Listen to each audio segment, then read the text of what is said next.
Brad, we can't bury the lead here. The important thing that you need to know is that there are free ice creams at the White House, Brad. There are free ice creams at the White House. Oh my gosh. Dove Is it bars. too late for me to start my campaign run? There are Dove bars, which are arguably one of the better ice creams in the world. And they have the little presidential seal on the package, and they're free. Oh my You God. can have as many as you want, Brad, at the White House. Did you keep, serious question, did you keep one of the wrappers just for like your scrapbook at home? No, but they were also giving up because so I gotta back up a little bit. We were at the White House they open up the backyard of the White House for the 4th of July. And they invite America in, and so we were one of like 1,000 groups of folks coming in. And you put out a little blanket, and you get to picnic in the backyard of the White House, and then you get to watch the fireworks and stuff. It was fun. But they had free lemonade, free ice cream, free popcorn, free beer, free wine, and then they had these little fans. What do you call those hand fans that like old ladies do on a porch? Oh, just a fan, yeah. But not like an electronic fan. It's a piece of cardboard on a stick. But it had like the White House on it, and so I did keep that as a memento. And now, whenever I'm hot and I want to do on a rocking chair on a southern day, I go, it's very warm out here. I can have my White House fan. But it was cool. It's cool to go into the backyard of the White House, Brad. I guess, yeah. I mean, I just have all these images of people, setting up a cookout and, putting almost like a beach. But I'm sure it was a little bit more formal than that. Were the fireworks nice? Did they have good fireworks? Turns out it's a really good view from the back porch of the White House, Brad. Turns out it's a really nice view. I'll bet it is. Because you're staring, as you're staring in the backyard of the White House, your neighbor is the Washington Monument. And then across from the Washington Monument is the Jefferson Memorial. Right. So the view from the White House is really nice. I'm not kidding. It's really nice. And it's up on a little hill. Can I just admit my own geographical ignorance? I kind of thought that Washington, D.C. was kind of flat, and it turns out that it's kind of a series of gently rolling hills. Like there is a little geography to what I guess is Virginia. And so the White House sits on the top of a gently sloping hill down into a valley, and then the monument is back up again on the hill, and then back again a little valley, and then over the Jefferson Memorial across the water. Anyway, I didn't realize that the backyard of the White House had kind of a bunch of little hills all over it. And there's trees, and there's cameras hidden in the trees, Brad. I found that out too. That's a bad place to get caught picking your nose. Yeah, exactly. I got 4K versions of me picking my nose all over the place. But there's also the Secret Service, who was very heavily armed, had a drone, a 7-wing drone, permanently hovering over the White House, but it was on a rope. And I said to my little one, that must be so they can tether it in place so that they have a static image. Right. And I didn't realize there was a Secret Service guy standing right next to me. He goes, that's not to tether it. That's a power cord. It has eternal power running to it. So we don't have to bring it back down for a battery change and back up again. We've just run a line up to the drone. So it's just sitting a quarter mile up, and with 7 spinners, and there's just a Walmart cord going to it, I guess. I don't know. 7 spinners. Yeah. And then the Secret Service agent walks away and speaks into his sleeve. Yeah, the cartoonist is asking a bunch of questions about the drone. Just keep an eye on that guy. And just make sure all he's picking is his nose, all right? Cartoonist, the guy with 5 ice creams in his hand. It's the guy with 5 ice creams. He's looking mighty suspicious. He keeps asking when the beer will be refreshed. That's I don't know what that's about. Anyway, I'm going to say hello, everybody, and welcome to Comic Lab, the show about making comics and making a living from comics. I'm Brad Geiger, the editor of the Webcomics Handbook on Substack and the creator of Evil Inc. And I'm his friend Dave Kellett, who also found out that some cameras can be disguised to look like tree bark, cartoonist of Drive and Sheldon and co-director of Stripped. And this week's Hour of Comics Advice is made possible by your support at patreon.com/comiclab. So Dave, let's talk comics. Let's talk comics, my friend. We've got a big show for everybody. I'm about to head off to San Diego Comic-Con, so I'm in great spirits before I am physically and emotionally broken by the show. So it's going to be so fun to listen to this show and then to listen to next week's show and compare your voice. Just to hear all the weariness. Like, I know you come up very charged up from comic conventions, but they're all you're also a human being. They're very, very tiring, especially this one. This one takes a lot of energy to do. It's going to take a lot of energy, and I think the forecast is for the temperature of the sun for this one. So we'll see how we do. Oh my goodness! Oh, Brad, see how those air conditioning units can work in San Diego. But yes, so this will be a fun comparison for anyone who wants to fast forward to next week's show after listening to this one. And hear me sound like the 90-year-old man that I will be. All right. Well, I want to jump us right into our first question, Brad, over here at patreon.com/comiclab, where everybody is jumping in for 500 for 50, where we want to get to 500 folks for my 50th birthday. I'm going to ask this question of Brad. Hi, Uncles Brad and Dave.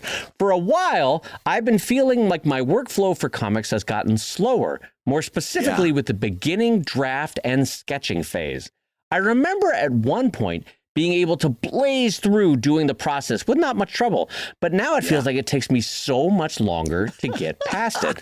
My inking and coloring processes are fine, and I'm always finding ways to improve my quality and speed towards them. But that sketch phase, the sketch phase, Brad, that's what's making the whole workflow move like molasses.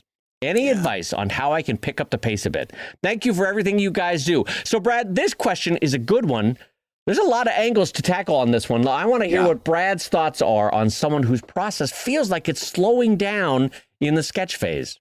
Yeah, no, I know exactly what you're talking about. Here, I'm going to give you a couple things to think about. Number one is if you happen to be going to Comic-Con International to stop by booth 1288 and pick up one of those pins over at Dave's booth, because he's much too kind and humble to mention this booth number when we're talking about it. But that's where he's going to be. But here's another thing. The great cartoonist Al Cap, and we've quoted him on this before, said first you get good, then you get fast, then you get good and fast, right? And there is a certain amount of truth to that. So let's go back and talk about how you came about this. First, you said I would blaze through sketches, and if you remember, I started laughing because I did too. Yeah, and do you know how you and me blazed through sketches in those early days? We didn't know what the fuck we were doing. It's easy to blaze through sketches when you don't have a single thought going on between your ears, other than hey, it's real great to be doing comics. Yeah, it's like a kid dancing on the dance floor at a wedding. They're doing great. Yes. They don't know what they're doing, but they're doing great. They're they're out there boogieing their heart out, but they don't know how to dance. Yeah. Last wedding I went to, my nephew, who's just a little tyke, spent the entire time just running in circles around the dance floor, just running in circles. He came back breathless, sat down next to me. He says, I'm the best dancer out there.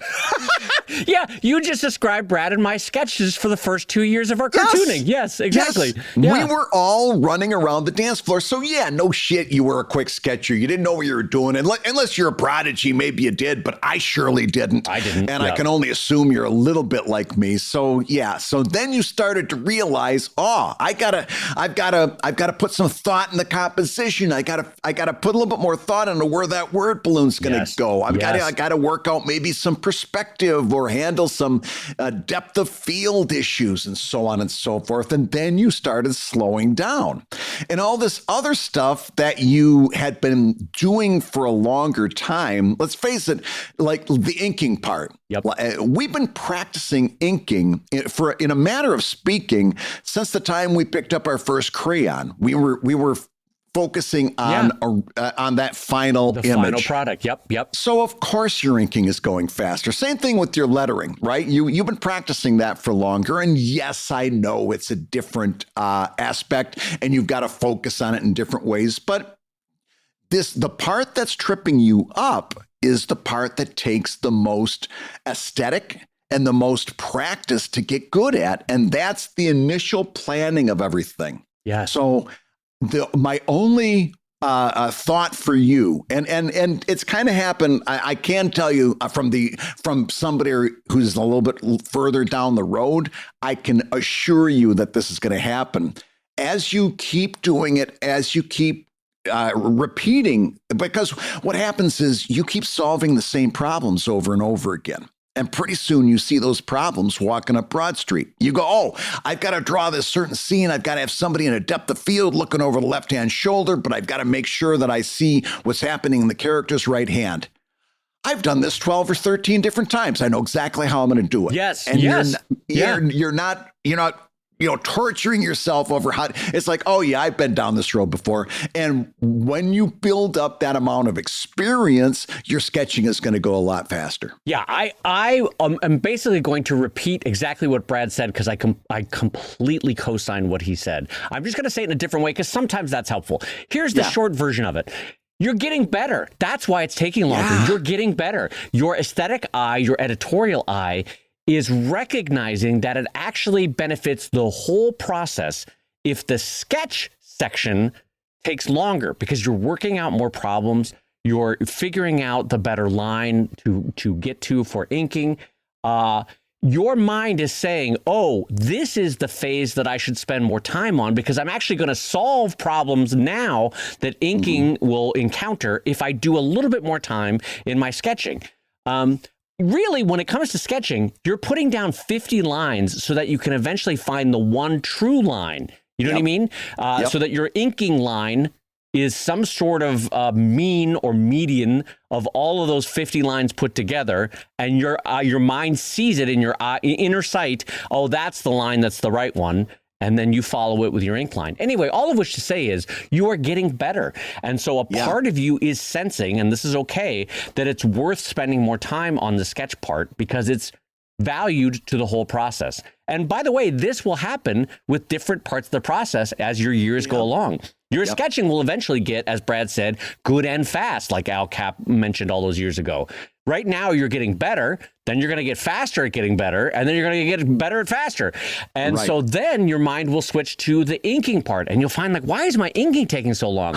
Well, your aesthetic and your editorial eye and your hand have all gotten better and are now trying to slow down the process to get the truest line it can in the inking. That will happen with the coloring. That'll also happen with the editing of your text and your dialogue. Each phase will at some point feel like, why is this molasses? It's because you're actually breaking through to the next level of skill on that. Yeah, that inking that you're so happy with right now, when you've been inking for another 5 years, you're going to go back and look at it and see all the mistakes that you can't see right now. Or that lettering that you think is doing just fine, you're going to go back and look at it and say, oh, I should have been breaking up sentences. I should have been doing bolding differently. I should have been organizing word balloons differently. There's all kinds of stuff that you think are just fine right now. And I'm not saying it's because you're dumb. I'm just saying it's because you will learn as you go and you will become so much more able to see these things. You'll be more refined in your aesthetic. And you'll push forward into the next place. But here's how I want to wrap up this conversation. You are focused on getting this done faster. Your whole question is about getting it done faster. Here's my question to you. What if it takes you an extra 16 hours to do a page that's 10% better? Isn't that 16 hours well spent? Do you want to look back over your archive and see a huge, tremendous pile of 1,000 mediocre drawings? Or do you want to go back and see from that same amount of time a couple of hundred really fantastic drawings? In other words, this focus on speed, I got to ask you to consider why you're focusing on speed rather than quality. It's about the quality. Don't kick yourself because it's taking you longer to do something. If you're getting better results at the end, then that's time well spent. Yeah, that's true. I will say this in a different way. I've done 5,000 Sheldon comic strips at this point, right? I can crank one out with my eyes shut in terrible conditions. Like I can be in the backseat of a car, and I have been doing my sketches for Sheldon. I can be doing inking up against, if I don't have a light board, I can do it up against a window in a hotel room, and I have done it. Like I've done comics in weird conditions because I can genuinely almost do it with my eyes closed at this point, right? Drive takes longer. But the result, because my mind has to work out problems that it's not as familiar with for a page format, even after 500, 600 pages, it's just not the same as having done 5,000 comic strips for Sheldon, right? And so, as Brad said, at a certain point in your career, you're like, okay, I know it's an over the left shoulder shot. I need someone at midpoint, so I need to have and I need something in their left hand, that really nice description that Brad had. After you've done a few thousand strips, you know, oh, I've done something very similar to this 5, 10, 15 times. I know how to do this. With Drive, I'm still working out those problems on an almost weekly basis because it's all kind of new to me, right? I don't yet know how to do a space battle with a forced perspective of 6 ships, and here comes something in the foreground, and also I got to work in the dialogue. That's a new composition for me, so it's going to slow things down. But to Brad's point, to get it just that 10% better, it's so worth it for me to slow down and allow the process to take longer. Yeah. And here's where we get into a weird gray area because as a digital artist, I will tell you that I save backgrounds. I don't have any problem reusing a panel, for example. It's zero problems with that. However, I will tell you that I have to watch myself that I don't do it too much, because every time you reuse a panel, you're cheating yourself that experience that's going to eventually make you quicker, right? It's a cheat. So yes, reusing panels is fair. It's valid. Sometimes it's necessary. But the more you do that, if you let that get out of control, the more you do that, the less time you're actually spending doing those things that is going to eventually make you quicker. Yeah. To Brad's point, I do the same. It is worth admitting that we all do it. We reuse hand poses or face poses or a body pose or a background scene or a doorway entry, all the sort of stuff that you could reuse. And parts, you'll see the same kind of thing happening in manga because comics production does require a certain level of speed. So this is also us acknowledging that, yes, you're not completely out of left field here asking for how to get faster, because it's important in comics to get faster. But what Brad is saying is the cheat that you give yourself now kind of robs future you of speed. And so, yes, you can do it. We advise you do it lightly and with changes so that the reader's eye is fooled, for lack of a better phrase, in thinking that it's new. So, for example, Brad reuses a face or a body pose. Maybe it's a different arm tilt, a slight tilt to the whole body. The head itself is turned 20 degrees backwards, like the neck is lifted a little bit. The mouth form is changed in shape. And so all those changes, in addition to coloring, makes it feel completely new. But Brad just saved himself 20 minutes on that one panel or whatever it is. Right. But future Brad is maybe robbed a little bit of the ability to have cranked that out a little bit faster. So it's this weird edge you have to dance along about which way you go. And again, this is one of those things where time and tide will instruct you like, all right, I do need to do this panel for the benefit of future me, or not this week. Not this week. I'm reusing some stuff this week because I got to get this done. I've got 5 things in the hopper. Absolutely. So, Dave, I think we've got time for another question from a Comic Lab backer. Let's do it. All right. So this next one comes in over at patreon.com/comiclabbrad, and it's asking about links to webcomics. So it goes, Brad and Dave, is there any websites that collect links to independent webcomics, like a Webring? I know Brad has spoken of them previously, but if there is, do you know of any ways to get on the site or on the ring to help get my name out without relying on webtoons or tapas, etc.? This is a great question, Brad, because, I think I know what your answer is going to be. This is a great question. Go for it. Well, the first thing I've got to do is kind of actually, and I hate to sound like a pedant here, but it's kind of important that you understand this. And it's, before I even go any further, it's perfectly understandable that you don't understand this because this is a concept from 20 years ago. So of course it's murky now. But what you're talking about is not a web ring. Web rings were completely different from what you're talking about. Okay, so a web Pull ring up a works chair, like, kid. Grandpa has a story. Here we go. I know, but it's ironic because just yesterday, 24 hours ago, I launched into a project that I talked about doing in January, but it involves getting other people on board. I won't say anything more than that because right now it looks as if it's going to crumble. Wait, I've been on vacation. Have you actually pulled the trigger on this and you started doing it? Yes. Yeah. I can't say more. But the first thing somebody said was, "Oh, this is like a web ring." And that I said, and by the way, it was a different thing. I said, no, here's what a web ring is. And you've got to understand this so we can have the conversation. Yes. Okay. So don't feel bad. It's a 20-year-old concept, but a web ring works like this. It's relatively static. And it says on Evil Ink, after you read the comic, underneath the comic, it says, if you like Evil Ink, go check out Sheldon. And there's a link to Sheldon. You go to Sheldon, you read the comic. Underneath, it says, if you like Sheldon, you should read PvP. And there's a link. And you go to PvP and you read the comic. And underneath, it says, if you like PvP, you should check out Evil Ink. And now it's a ring. And obviously, the object is to get more than 3, but I didn't want to. But we didn't have any friends, so there you go. Yeah, I ran out of friends pretty quick. But that's a web ring. Yeah. Now, what you're talking about is like a list site or a collective. And those are two different things. Now, let's start with list sites. Myself, speaking only for me, I'm not a fan of those top 100 webcomics list things. And if you go back in the archives, you can hear us talking about it at great length. Yep. But the way you get up on the list of that webcomic list place, and there's a couple of them, is to send them traffic, which of course then they profit because they're running ads and so forth. And then you try to get to the top of the list, and you also fool yourself.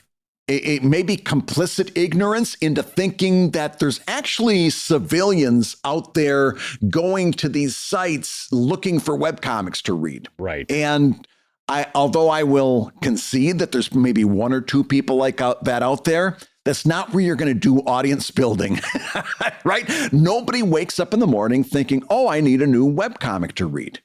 That's not how it happens. They stumble upon you and all of a sudden they're like, oh my God, I've never seen this before and I need it in my life. Right. They might not even be in fact, I've said before, I'm looking for the person who's not a comics reader, who's never picked up a comic in their life. That's who I want for a reader, right? Absolutely. So these top 100 comic lists and stuff like that, I'm not a big fan of, and I'm not convinced of the efficacy. And there's all kinds of problems. But right off the bat, I want you to cross that off your list if you think like I do. And then the final 2, I would say, are an independent list, which sounds a little bit like the most what you're asking for here is something that's not affiliated with a corporation like Webtoons or Tapas, and not associated with one of these top 100 sites, which both Brad and I concede have a lot of problems, and I also co-sign that they're not a great idea. And really, there's not a lot of those anymore. In the heydays of webcomics, sort of 20 years ago, 15 years ago, when we were all younger, there were actually a couple independent editors that maintained lists. Yeah. One being Fleen, FLEEN.com. Gary did a wonderful job of maintaining a list of really artistically and thematically interesting webcomics. But it's now gone, I don't know the right word, defunct or static or quiet. And there were other people that did that too, sort of independent editors, independent webcomics lovers that maintain lists. So that was a thing. And then the fourth, but the short answer there is that there's not a lot of them anymore, and there's none I can really point you to. And the fourth and final one is one that Brad has started doing again, and one that I'm going to be doing again, which is to put lists on our own webcomics. To say, hey, I'm Dave Kellett, I'm a cartoonist. Here, if you like Sheldon, here's 10 more that I personally love. And I think that, 6 out of the 10 you might love too. So give them all a try and see what you like. And it's just a static list of links on my website, and in Brad's case, on Brad's website. And it will send you where you want to go. And so those are the kind of the 4 options. I guess the 5th option is to personally join Webtoons or Tapas and get access to what is essentially a corporately maintained web ring. Again, I don't recommend it, but you might want to be able to do it. That's up to you and your lawyer to decide. Well, and that brings us to collectives, right? And collectives. Yeah, that's a sixth one to think about. Yeah. Collectives. Yeah. And there are some collectives that you have to buy into. In other words, like if you to join the collective, you've got to give them a certain piece of your publishing and stuff like that and certain control. Right. I'm not a big fan of that being who I am. I'm kind of a real dedicated independent. However, here's where we get to actionable advice. You're looking for this thing. I'm going to tell you to go out and build one, right? You want a place like, and this could be a collective or it could be a Webring or it could be your own list. But why don't you reach out to a few people who are doing similar comics to the one that you're doing and say, hey, we're all doing kind of similar comics. Maybe they're all, and by the way, I don't mean similar in that they're all superhero comics, for example, but maybe they're all humor comics. They're all comic strips. They're all story comics. They're all fantasy. You get my idea. Right. And you reach out to a handful of people and say, I'd like to just start a place and you need to take control of this. You need to be the driving influence and say, I've got this URL set aside. Why don't we set up a place that we can each kind of have a static advertisement for our comic and we can build our own list of, hey, if you like this comic, here's a bunch of other comics that are also fantasy humor comics. Here's a bunch of other comics that are also relationship furry anthro comics, right? If you, in other words, this is kind of be the change you want to see in the world. Yeah. What you're looking for kind of doesn't exist so much anymore. So build it. Right. And it doesn't exist anymore because, frankly, a lot of big companies did a bait and switch on us of like saying, hey, social media is going to be the new thing. And for a long time, it was easier and it did work. And then it kind of worked. And then it kind of worked a little less. And now it's not really working so great anymore for a lot of us. And so we're like, well, maybe we need to go back to owning and maintaining our own lists and our own rings and that kind of thing. And so, yes, I co-sign with Brad that you got to be the change you want to see in the world. And I also want to say, because Brad has been doing a lot of talking here, I just saw him wipe his brow, and I need the audience to know it is currently 94 degrees in Philadelphia where Brad is. And he turned off his air conditioner to record this podcast, God bless him. And he is schwitzing out of his ears. I've never seen a human ear sweat like this. It's amazing to see. So, gang, I want you to know how much your friend Brad is suffering, genuinely suffering in 94-degree heat in an industrial building. And he is schwitzing out his wazoo for this podcast. Now you know how I suffer for my craft. And this is the good part of the day. At 2 o'clock later on, the sun's going to come right in through those windows. And I've got an air conditioner. I said before, when I got the bigger space, that air conditioner doesn't do, it's not big enough to really cool this space. So I've got an air conditioner behind me, a fan in front of me. And if I've got them both going full blast and I get caught in the crosswind, I feel okay. Yeah. But oh my God, I cannot tell you how anxious I am for this heat wave to break. Oh my God, I got to tell you. So I was on the East Coast, and do you remember that famous deal? Do you remember that famous deal that they made in the back room where they decided Washington, D.C. would be the capital? And people were like, all right, what was the horse trading that was going on between Virginia and, all that sort of. Anyway, I remember they came out with the news like, okay, Washington, D.C. is going to be our capital. And a whole big chunk of the country is like, what? You want to put the capital there? It's a swamp. And also it's miserable and it's hot. I was walking around Washington, D.C. and going to the Smithsonian's and stuff, Brad. The East Coast, it was 98 degrees in D.C., but it had that thing where it said with humidity, it feels like 111.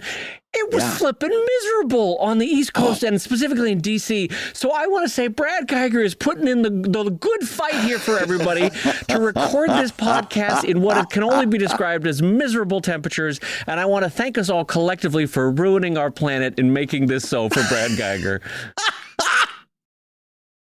Hey, if you're listening while you work, take a minute to stand and stretch. And while you're doing that, we're going to tell you why you should join us on Patreon. When you do, you're going to get hours and hours of podcasts that we've recorded just for backers. And exclusive Patreon posts that go even deeper on Comic Lab topics. And access to our exclusive Discord server, which is a thriving community of professional cartoonists. So you can support the show you love and get tons of actionable resources for your own cartooning. And listen, if you can't swing a pledge this month, we get it. No worries. Yeah, listen, you can still support the show by rating us wherever you get your podcasts. Just leave a 5-star review and a few kind words. That, along with mentions on social media, is incredibly helpful. Now, everybody, let's talk comics. All right, and a quick update as we come in on the second part of our show here. A reminder that Brad and I will be returning triumphantly to San Diego August 22nd to 24th for the National Cartoonist Society Conference and the Reuben Awards weekend. It'll be held in San Diego, California. We're going to be doing not one, but 2 live Comic Lab talks to all the National Cartoonist Society at the brand new San Diego Comic-Con Museum. That's the nonprofit museum, wink, that they built in relation to the nonprofit San Diego Comic-Con, wink. I always love doing that when it comes to a nonprofit. No, gang, for federal tax purposes, it's a nonprofit, wink. Yeah. Meanwhile, the executive staff is all driving very nice BMWs. Yeah. All right, anyway, so if you are a member of the NCS, do not miss it. Run, don't walk down to San Diego, August 22nd to 24th. If you are not yet a member of the National Cartoonist Society, Brad and I actually are heartily recommending it lately because they're really doing some wonderful things in terms of throwing open the gates to new members and also doing a lot of positive change on making efficacious and helpful talks like Comic Lab at the National Cartoonist Society meetups. And so you want to go over to nationalcartoonist.com and join up for the NCS for next year if you're not there for this year. And if you are there for this year, make sure to catch the Comic Lab 2 talks at the NCS meeting in San Diego. Yes, and also what a great, I mean, not only you have great opportunities at Reuben Week to go out and hear interesting talks and see some great art and meet some of your idols, but it's a great place to buy Brad Geiger a drink. And I think that's really where we ought to be focusing on is you know how badly you want to buy me a drink. This is your opportunity to buy me alcohol. I got to tell you, I'm going to say this as a friend. He likes whiskey sours. Yes. It doesn't need to be top shelf, by the way. He ain't precious. He'll take well water with sour. He doesn't mind. Yeah. What am I, the queen? No, he'll take a nice a cheap whiskey sour with friendship, and then you can saddle up and say hi to Jim Davis. So you buy Brad Geiger a drink, you say hi to Jim Davis, you thank Jim Davis for your Garfield years when you were 8, 9, and 10. That's a tremendously fun thing to do. You say hi to Kathy Geiswhite. It's really fun. So join the National Cartoonist Society over at nationalcartoonist.com, and we will see you in San Diego for not 1, but 2 talks. All right, Dave. So I've got the next question coming in from our backers over at patreon.com/Comic Lab, and it goes like this. My question to you, comics uncles, is this. When exhibiting at a market or convention selling short comics or zines, how the hell do you get people to stop reading the whole damn thing and then buggering off without buying it? Is this simply the nature of the beast? I did manage to snag a sale from one such customer by saying, "Hey, mate, looks like you're enjoying it. Shall I ring that one up for you?" And I thought they felt too awkward to argue, so they just bought it. But I feel like that wouldn't work on everyone. So, David, you got somebody, and this is going to happen to you later this week. You've got somebody standing at booth 1288.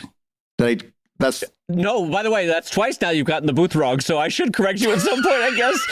It's 1228 is the booth. But it's all right, Brad, because I think this show comes out after San Diego anyway, so it's all water under the bridge. That's why I didn't correct you. I also want to give a huge shout out at this moment to the Juilliard School of Acting. Brad attended for 4 years because Brad saw the word mate in that question, and I want everybody to just skip backwards in your podcast app about 45 seconds, 60 seconds, and listen to Brad's note perfect accent for whatever the hell that was. Those 4 years of Juilliard did not go wasted, Brad. That was a note perfect acting of whatever accent that was. I don't know if it was Australian. I don't know if it was UK. I don't know what that was. So I had saw it buggered off, so I knew they were from the UK, right? Because bugger off is like a British sure. expression. And then you saw mate, and you're like, here I go. I'm going in. I'm going in, coach. Put me in. I had just watched the most recent episode of The Boys, and they've got this great actor who's got a wonderful British accent named Butcher. And so I had his voice fresh in my head, and I channeled him perfectly. Yeah, I got to tell you, to echo your mother's concerns, I just want to tell her the money was not wasted on Juilliard. Those years at Juilliard were some of the best years of your life, Brad. I see the fruits of those labors coming out as you read a question. All right, not to beat the dead horse. So, all right, by the time you are listening to this, I will just have dealt with this for 5 days at San Diego Comic-Con. But I also should say that I've been doing it for 25 years at San Diego Comic-Con, New York Comic-Con, TCAF, every other comic convention Brad and I have ever gone to. This is not something we're not familiar with. It happens to all of us.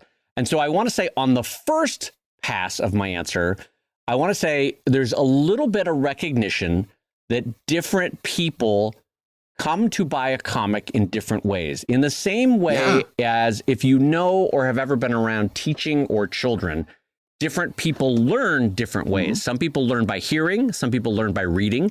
Some people will learn by reading while they're hearing. Some people learn by doing. And I'm not being joking here. These are genuinely different ways of teaching a skill or a skill set, right? Yeah. The same is kind of true for how people come to discover, look at, decide, and then eventually plunk down a credit card to buy a thing at a Comic-Con. And so a little bit, you have to allow some people are more contemplative in how they approach a new thing. Yes. And so I do try to allow for a little bit of librarian reading of a book for some people. Some people, it's not that they're slower, it's just that I think I had the word right. I think they're more contemplative about how they do it. They think about it, and they really decide, do I want to spend my limited budget of, let's say, $200 that I have for San Diego Comic-Con? Do I want to spend 30 of that on this new book that I've never discovered before? So I try to allow a little bit of grace, and I think grace is the right word, a little bit of grace for some people to read. However, after 5 days, that grace tends to wear thin at San Diego Comic-Con. And so I will tell you some of the tricks that I use, and Brad can chime in with some of the tricks he uses. My version is not unlike the one that you said in your beautifully executed UK accent when you had that question. And I believe Brad said it perfectly. Hey, mate, would you like to buy that one? It looks like you're enjoying it. Yeah. So I will say this. What I tend to do is I'm like, in a non-confrontational physical approach, like if anything, I step back, but I raise my voice so they don't physically feel imposed upon. I'll be like, hey, I'm so happy that you're enjoying it to be reading that. Thanks so much. And then I'll say something like this.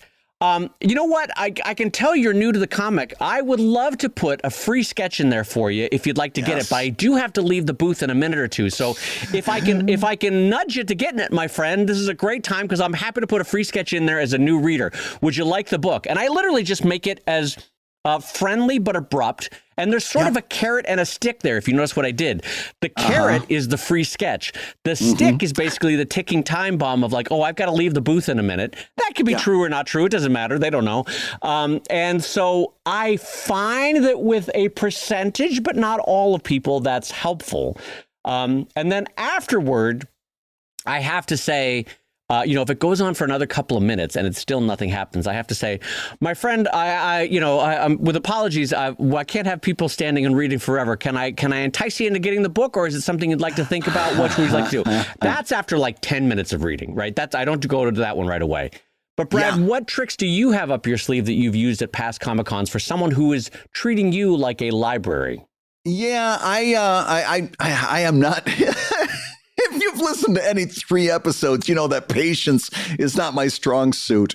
However, I do try to let them read as much as possible. And I will do something similar to Dave where I say, hey, you know, using the sketch, by the way, Dave, is a brilliant way to leverage that sketch into a sale.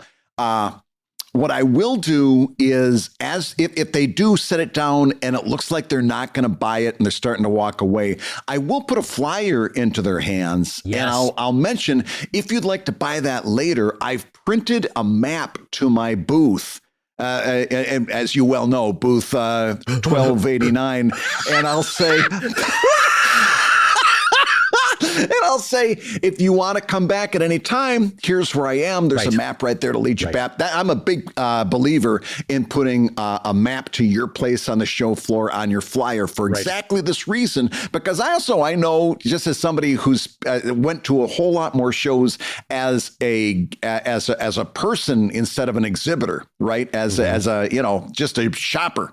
I so many times I look at something, I think, oh, my kid would love that. I'll circle around back here and pick it up. And then I circle around and you get so disoriented in those places and I never find the place again. Right. So put a map on your flyer. Yes. This is the time to wield that flyer.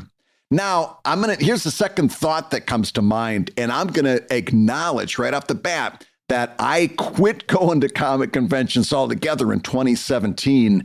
And so I'm giving advice from a place of a person who's got no skin in the game.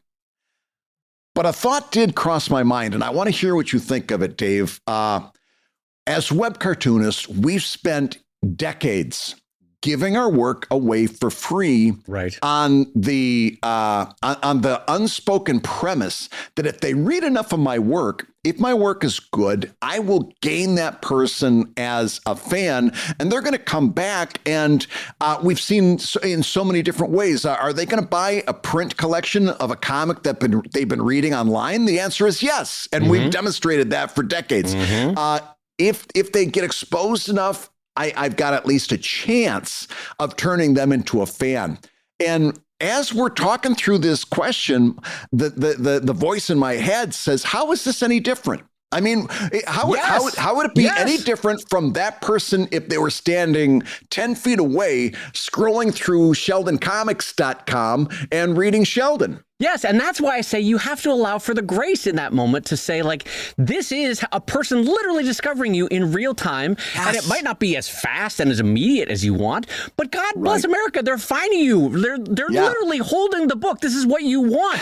They are reading your work. You are seeing in real time what you don't see on a daily basis, which is people quietly going through your website and looking through your archives and reading and slowly falling in love with your work. You're seeing it happen in real time. And hot damn, by the way, is it satisfying when it took 10 minutes of reading, but they quietly, sometimes they're shy, they quietly put the book down and they get their wallet out. That's an amazing feeling.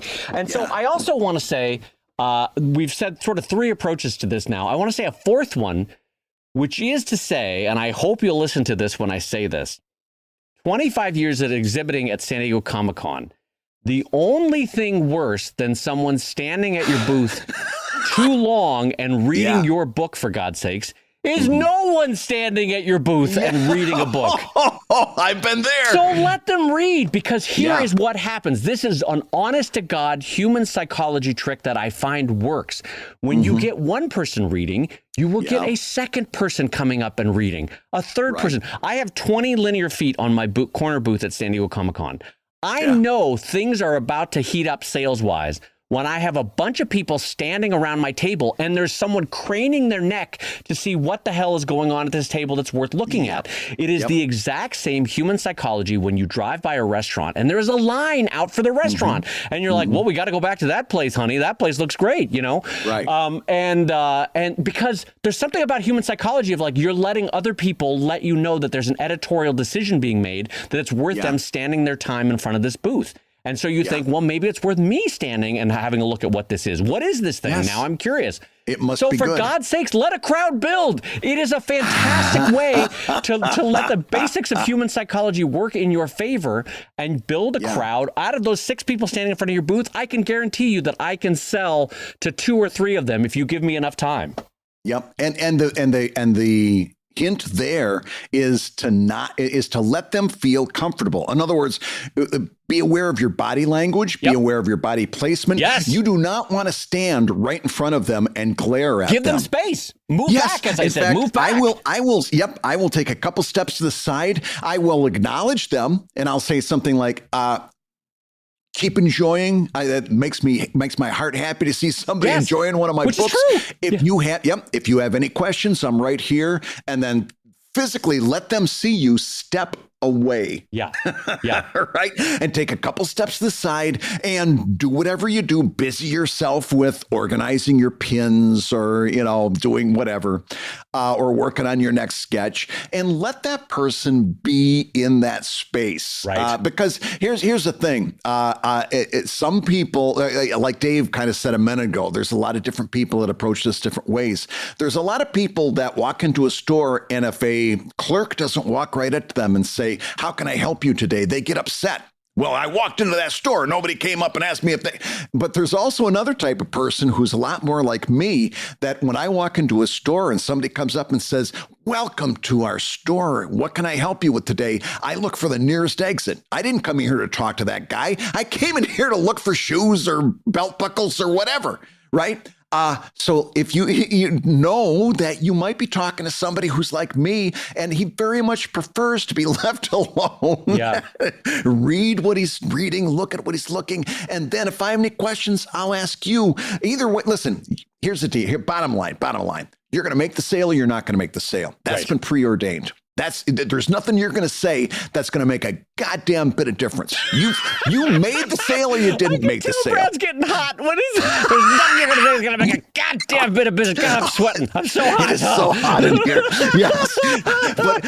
But I mean, take that mindset. You've already made the sale if you made it. You already lost the sale if you made it. What you should do in this moment is make that person comfortable, be friendly, be a happy person, be a presence, and then be there to accommodate whichever way that's going to go. Yeah. And also, I would invite you to flip the script a little bit and see that person is both a challenge to your salesmanship in terms of getting that book in their hands permanently, but also that they are a trigger for basic human psychology that will gather more humans to look at what's going on at your booth. Yes. It is easier to get other people to walk up because for Brad's exact same reason, people don't necessarily want to talk to you, but they do want to see your stuff. So if other people are at your booth, there's less of a sort of awkwardness as they walk up, right? It actually is helpful to you that there are people at your booth. In fact, when some people, depending on how, my read of them and how long they're going to be at the booth,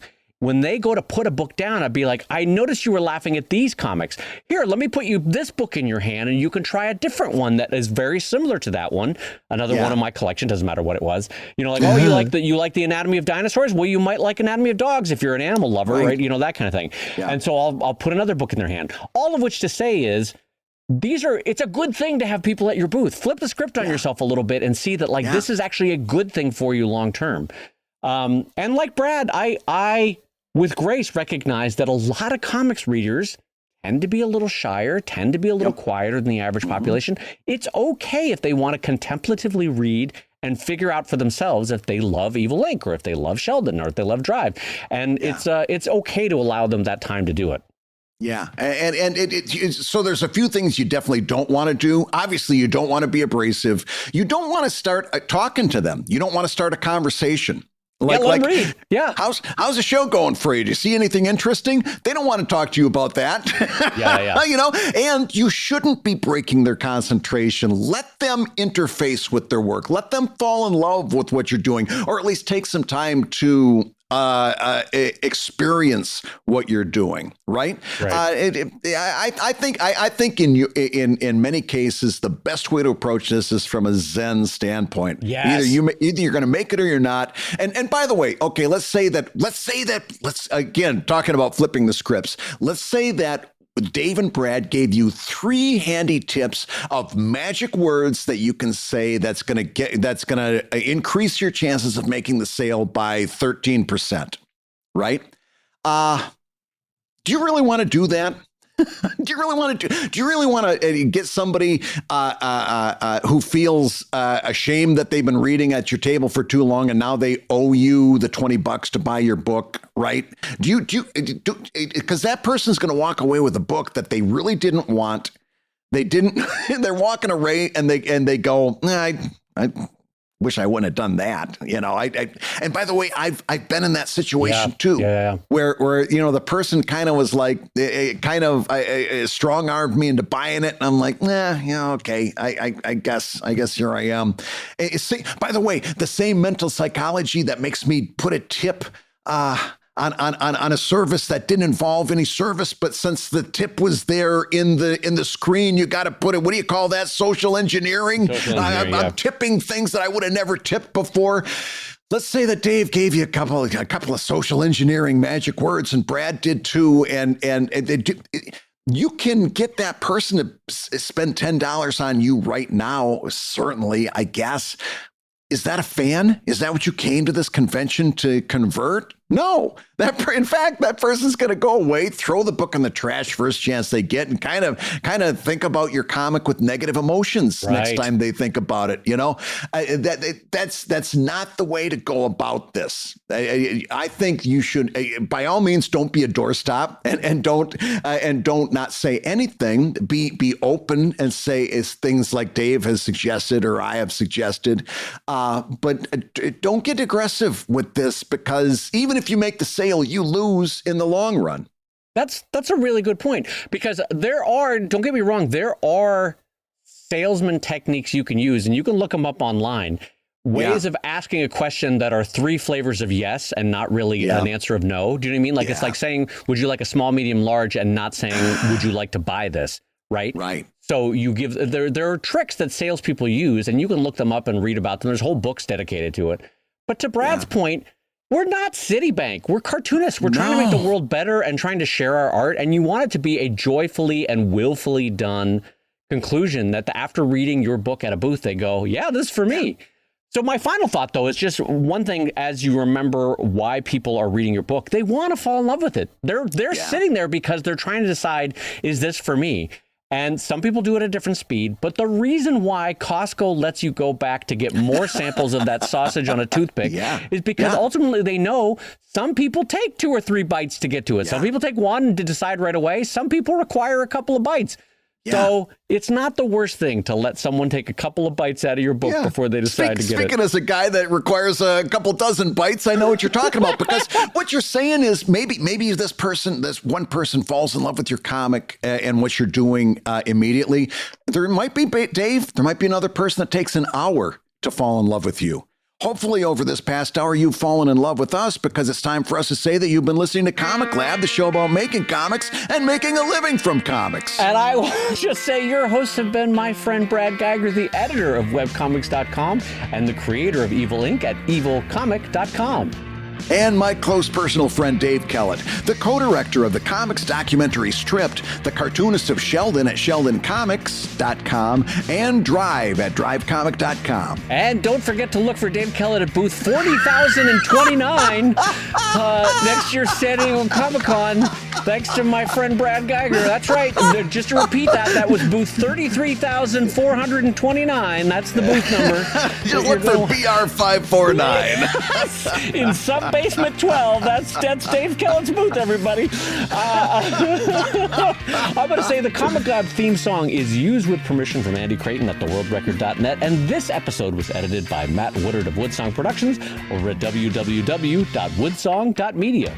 If you love Comic Lab, you can rate and review the show on Apple Podcasts and on Spotify. And thank you so much for those 5-star reviews over on Spotify. You are keeping us right at the top, and we are seeing so much traffic as a result. Thank you for helping us out in that regard.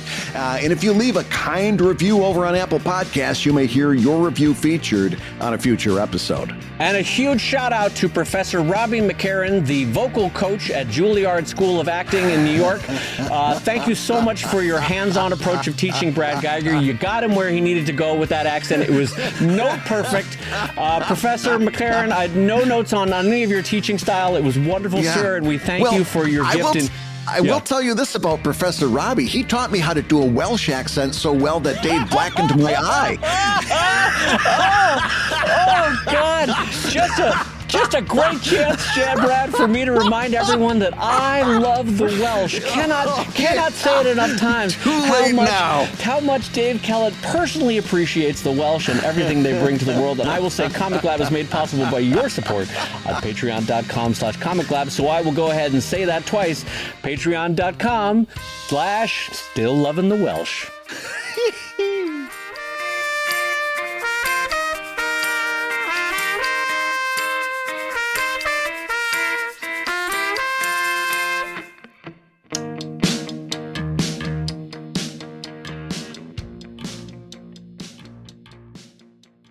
I do have to tell you as a friend, the disturbing new trend has started as your beard and mustache has grown longer. You just did this but you did it with like your thumbs turned up to your mustache. And it's like you were 1870s and tied someone to a rail track, and there's like piano music playing in the background. You look like you must pay the rent. Yeah. You must pay the rent. Yeah, exactly. You look like what was that? Like a silent movie? Snidely Whiplash was his name. Snidely Whiplash. The original mustache twirler. Yeah, you do you know that you were doing that? No, I didn't even know. You did it with your hands turned up like this, which made it look all the more like 1870s. I'm imagining that silent movie piano in the background. Yeah. Anyway, okay, all right, let's get started. Sorry.